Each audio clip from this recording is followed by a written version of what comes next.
Yo, baby, Rescue Ace is one of the hottest decks on the scene right now. We just went undefeated this weekend out of locals, and I'm going to show you my deck profile because there's actually a couple of changes that I haven't seen going around in a lot of other Rescue Ace decks. Couple of things, if you don't know where I've been, we still stream every single night over at twitch.tv/precision if you ever want to come hang out. Tell me what you're playing or anything like that, but I'm just waiting for the games that I make videos about to make good content.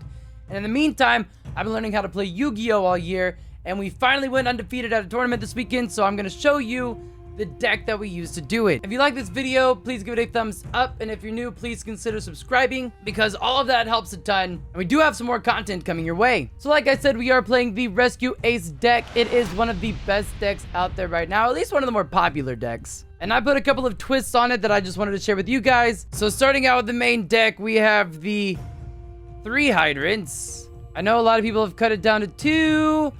I still like 3. People want to banish your hydrant, and I don't like that. So we are keeping it at 3, at least for now, even with the Diabellstar stuff. We have 3 airlifters, obviously the best starter in the deck. Even if you draw emergency, you can still use it to get HQ or something like that, and then pop off. Next up is we have 3 impulse. If I were to make one change to the deck, it would actually be, I'm thinking about cutting the impulse down to 2, and then adding a second witch. And I think I'm going to test that this weekend and see how it goes. Because honestly, I don't think I want 3 impulse. Its effect is good, but seeing 2 in hand is not. And it's searchable if you need it. So I'm going to cut it down to 2. The witch is another starter. So I think that's going to make the deck a little more consistent and probably a lot better, hopefully. But for right now, this weekend we had 3. Next up, we have 2 preventers. Pretty standard, I think. The OTS super support is pretty nice. We like that. 2 turbulence. I think everybody plays at least 2 turbulence. I don't know. And finally, for the last bit of engine monsters, we have something that is not in every Rescue Ace deck. We are using the 1x Fire Attacker and Fire Engine. Couple of reasons for this. I will explain them to you. Fire Engine and Fire Attacker.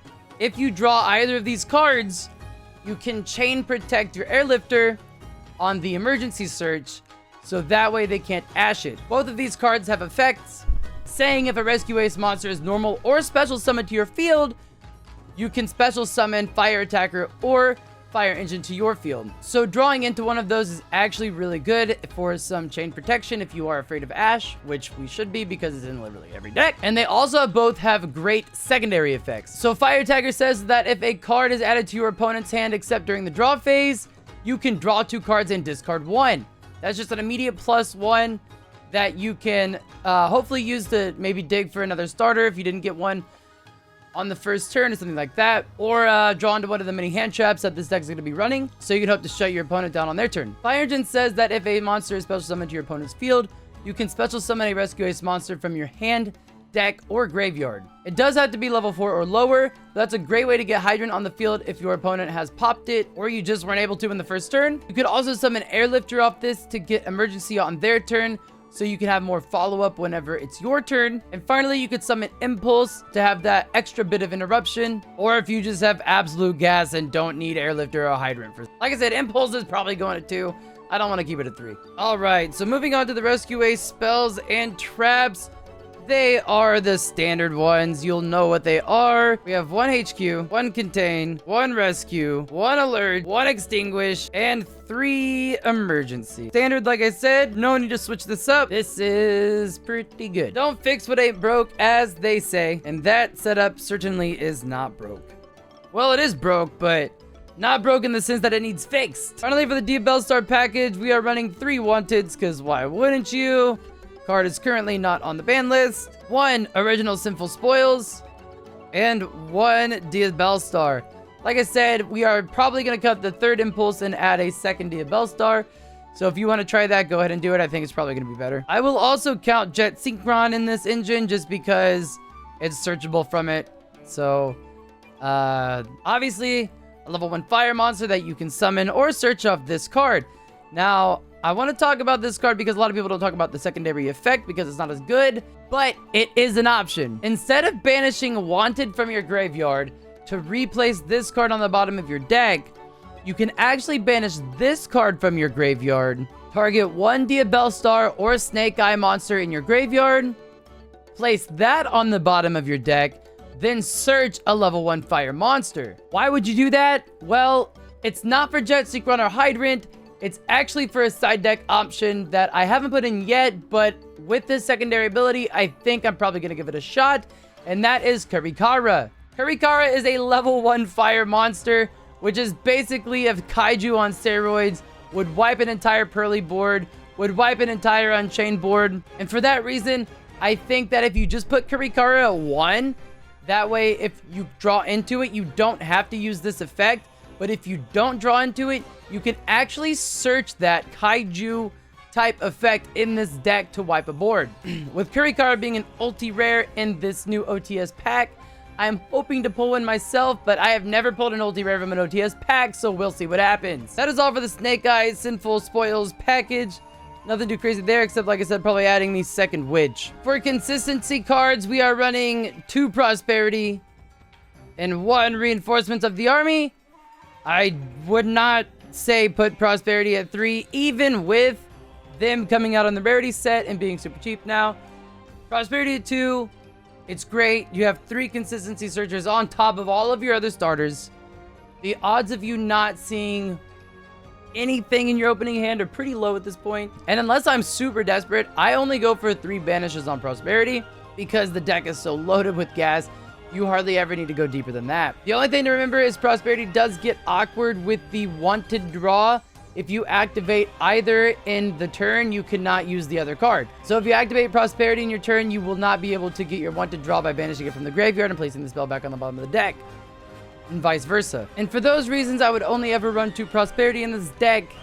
And like I said, I only ever banish 3. And finally, for the hand traps and tech cards, we are running 3 Ash Blossom, duh. Best hand trap in the format, 3 Imperm, a very close second. 2 Crossout Designators, which, like I said, I don't see this in a ton of Rescue Ace decks. What does Crossout Designator do for this deck? 1, you have the best. Well, let me just show you these cards. You have basically all of the best hand traps everybody is running.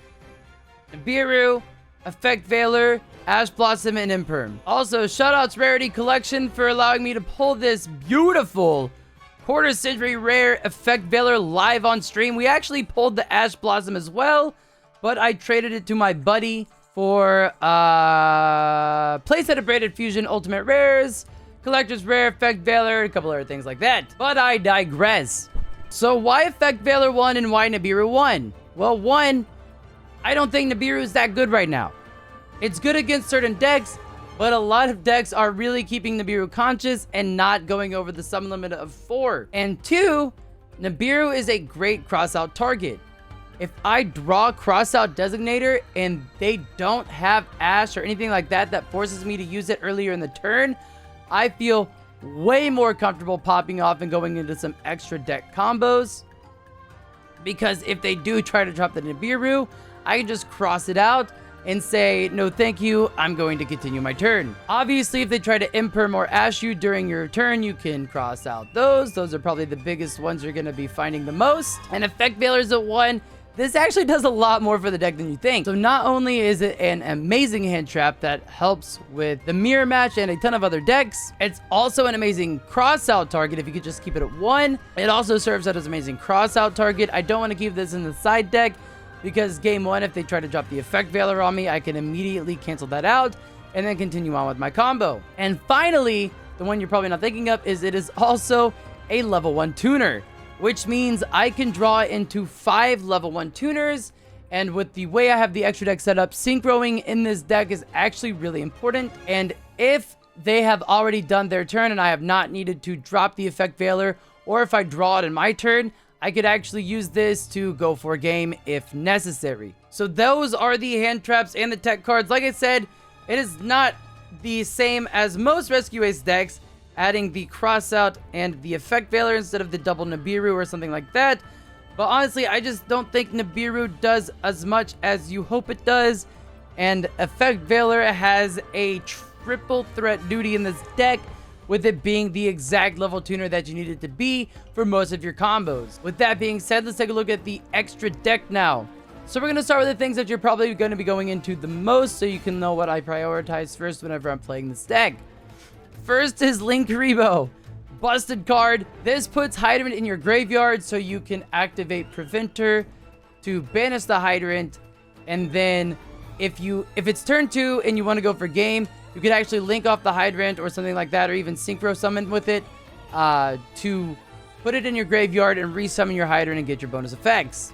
Linkuriboh carries the deck. This card is so good. Do not play this deck without Linkuriboh. Second is SP Little Knight. I was fortunate enough to pull this out of my first box of Agov. I'm sorry if you haven't gotten yours yet. I know it's an expensive card. I would say it's not required for most decks. I would say for this deck it's required. Your Link 2s otherwise are not great, and you don't have too many other extra deck options if you don't have a tuner in hand at the moment. So this card can get you out of a lot of awkward situations. And I don't think Rescue Ace would be as good as it is right now without SP Little Knight. You can say that about a lot of decks, but I really think SP Little Knight is good. Like, I see SP Little Knight like branded decks and stuff, and I know, I get it, it works, but like, it doesn't make the deck good. This actually, I think, makes the deck better. So, SP Little Knight, play it if you can. If you can't, there's definitely room. You could just add something else, like a second IP or something like that.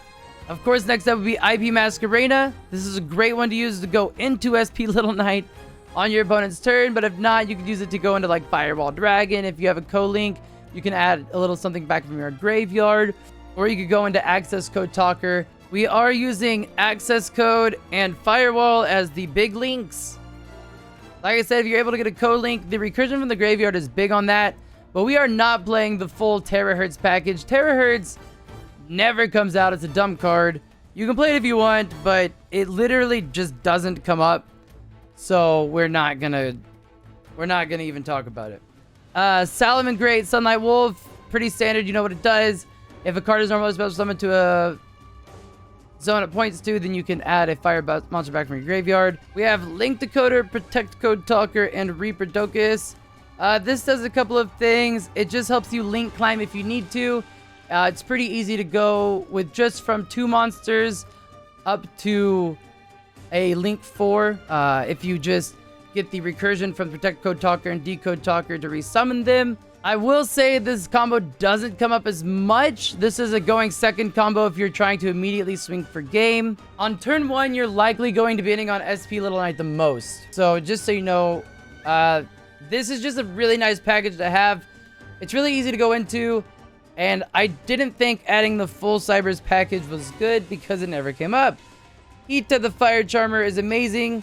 And I added a Typhon just in case it comes up. The only card in your deck that Typhon shuts down, other than your extra deck of course, is Turbulence. So if you're able to set 4 on your turn and then they summon 2 from their extra deck, or if you're able to activate the effect of Turbulence on your turn and then get Typhon out, it's actually a really good card for your deck, and it can shut a few things down if you're able to get it on the field at the right time. You could switch Typhon out for anything you want. That's a flex spot. Typhon doesn't really come up too often, but when it does, it's very nice, and it is a lifesaver in the correct situations. And finally, this is what I've been excited to talk about the most in the deck, because I have not seen anybody run a package like this. We have 4 Synchros in the extra deck. What in the world are you doing with these 2 level 9 Synchros? Well, the Borreload and Baron combo is pretty standard. Of course, you know that with the Jet Synchron, if it is used or sent to the graveyard in any way, even if it's discard for the Diabellstar summon, you can just discard a card and add this back to your hand. So you actually only discard 1 card for 2 cards that require a discard. That's a pretty cool little plus. But we've all known about the Jet Synchron with the Fire Engine going into Borreload Savage Dragon, then recurring the Jet Synchron and going into Baron de Fleur with your Turbulence. That is an amazing combo, and that is why we still have it in the deck. But Fire Engine is a one of. So what do you have on the field a lot of times? In addition to Turbulence. Turbulence is always on the field. You could go into Baron all the time. You also have Preventer. So with the Preventer and the Jet Synchron or Effect Veiler, if it comes up, you can actually go into Virtual World Kyuubi. What is Virtual World QB? It is a walking dimension shifter. Yeah, so at the end of your turn, you can go into Virtual World QB, recur your Jet Synchron. Whenever this gets used for synchro material again, it's got to be banished anyway. So you're only banishing one Rescue Ace card, which you can recur with which you can recur with HQ or Preventer. And then you go into Baron de Fleur. So not only do you have a dimension shifter that you end on, so you have to banish nothing else, but you also get Baron effects. It has an effect that says when your monster declares an attack, you can return a banished monster to their owner's graveyard. Any banished monster to their owner's graveyard. That is a super powerful form of recursion if they DD-Crow a Diabellstar or something like that. And that's not all. It does more. During your main phase, except during the turn it was sent to the graveyard, you can banish 2 monsters with different types and attributes from your graveyard and special summon this monster back onto the field. Say what now? So if you put this on your field and they pop it, so they want to put things in their graveyard, you can actually just say, okay, that's awesome. At the end of your next turn, just put it back on the field and let them get through that again. Virtual World QB is actually an insane card. I think it works with the Rescue Ace deck amazingly. My thoughts on the matchups are, of course, Tearlaments, whatever you want to say. It helped against Dragons. It would help against Pearly. It would help against Branded, Manadium. Honestly, anything that wants to use the graveyard, this card is basically a walking shifter, like I said, that is super easy to go into, that you don't have to banish your own cards with. It is crazy. And finally, the other level 9 synchro that we are using is the Stellar Wind Wolf Freyette. These are 2 monsters from the Virtual World deck, so we're kind of calling this a Rescue Ace Virtual World Diabellstar medley thing. I love it. Honestly, these cards are sick. If you don't know what this card does, it has an attack of 2,500, and it has an effect that triggers at 4,000 attack. Well, how does it get to 4,000 attack? Well, every time a monster effect is activated, your monster effect or your opponent's monster effect is activated, this card gains 500 attack. So after 5 activated monster effects, this card has a quick effect that says you can shuffle all of your opponent's monsters back into their deck. Now, you do have to shuffle this card back as well, but your board is safe, so it's not nuked like whenever you drop into Beer Room. And if that's the case, you can just pull this card out again and then resummon it if you've only used your Jet Synchron once or something like that. And the thing about these synchros is that you don't have to choose these or Baron. If you set up right and you cross out Ash and you get your combos going, you get to play these and Baron. So not only do you end on Shifter, ideally you're ending on Shifter Baron. And if it comes down to it, honestly, I think this card right here, I put it in the deck to match up against Unchained, because you do not want those cards going to the graveyard with things like Extinguish or stuff like that. And their entire board is set up by activating monster effects. If I were to change the extra deck, I will tell you what I think your biggest flex spots in the extra deck are. Fireball Dragon, Link Decoder, Protect Code Talker, and Reaper Docus are honestly, like I said, they don't come up too often, and they're just nice to have if you want to climb into Fireball Dragon and try to get a little bit of graveyard recursion. But Solomon Great Sunlight Wolf already does that. It's a little easier to get on the field. And so if you wanted to swap these cards out, you could add something like second SP Little Knight, second IP Masquerena. You could try a Zeus to go into Zeus after you have Typhon. However you want to do this part, I've seen people add Infernoble stuff. You could just add the Infernoble stuff. You would have to probably take out the cross-out designators, something like that. You'd have to make a couple main deck changes, but there is room in this extra deck for the Infernoble plays. And so you have 4 cards to work with here in the extra deck if there's something you didn't like about mine. But like I said, I really think those level 9 synchros are very powerful, and they give the deck a little extra support that it's been lacking things against Unchained. Pearly has a really good matchup against Rescue Ace right now with its field spell negating your targets, or not negating, but you can't target their things if they're in a special summoned. And so this is kind of adding a little bit of sauce, a little bit of clap back against those strategies that have been adding a couple of things to go against specifically the Rescue Ace deck because it is so popular right now. There are also things that are going to catch people off guard. So in a non-locals environment where you're playing people just like once in probably your entire life, it's gonna definitely throw them off, and they're not gonna know how to respond exactly to those cards because they've not seen those in the sims that they've been playing on. And finally, for the side deck, I'll go ahead and show you what I've been using in my side deck. We have a Harpy's Feather Duster, 2 Lightning Storms, 3 Draw. If I don't want to use it against them, but I know they have it in game 2, I will swap out Nibiru or Effect Failure, just 1 for a draw, and it'll be my new crossout target. We have 3 Gamma Seals. I do think I'm going to cut these down to 1 Kurikara, because like I said, that is searchable, and it frees up 2 extra deck slots, so I think that'd be a pretty good trade. We have the 3 Evenly Matched. Again, shoutouts to Rarity Collection for letting me pull that sweet ultimate rare.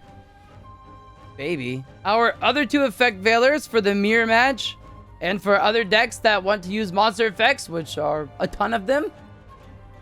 And 1 Called by the Grave. If we are super duper scared and we want to add this to the crossouts, that technically gives us 3 protection cards that we could draw, which just ups the ratio a little bit if you are terrified of the Ash and the Droll and not just scared. Because honestly, this deck can play through Ash and Droll with the tons of link combos that it has, as well as the quick effect spell like the Wanted, so you can just add it in the draw phase where they can't draw you. Also, we got the new Collector's Rare, Effect Veiler, the new Platinum Rare.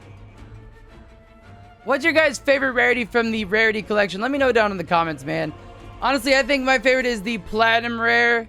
I love these. I love those shiny borders. They're so good. But Quarter Centuries are amazing. The new Collector's Rares are amazing. Let me know down in the comments what your favorite rarity are, guys. And that is the deck. Main, extra, and side. My theory behind why I played the cards I play. Like I said, this did go undefeated this weekend at my locals tournament, 4-0. We have a regionals coming up in Omaha, Nebraska. If anybody does plan on going to that, you will probably see me there. But yeah, let me know what you guys think. Let me know what you think about the new Synchro monsters that I've added to the extra deck. Would you play Crossout in your Rescue Ace deck? If you're not playing Rescue Ace, what deck are you playing? If you're not playing Yu-Gi-Oh, thank you so much for watching. I will be working on a lot of new videos. We have some new Pokemon DLC coming up, stuff like that. So we're going to be getting some new content out. Hopefully a new Monster Hunter game in the near future. Elden Ring DLC is coming.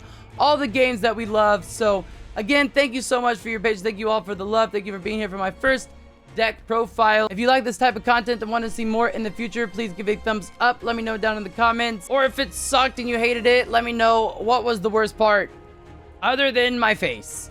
You guys are the best. Have a great day. Thank you so much for all the love. Coming out on stream, we are there every single night playing all sorts of games. Mostly shiny hunting, but other things too now. You are all #1 in my heart, and we'll see you in the next one.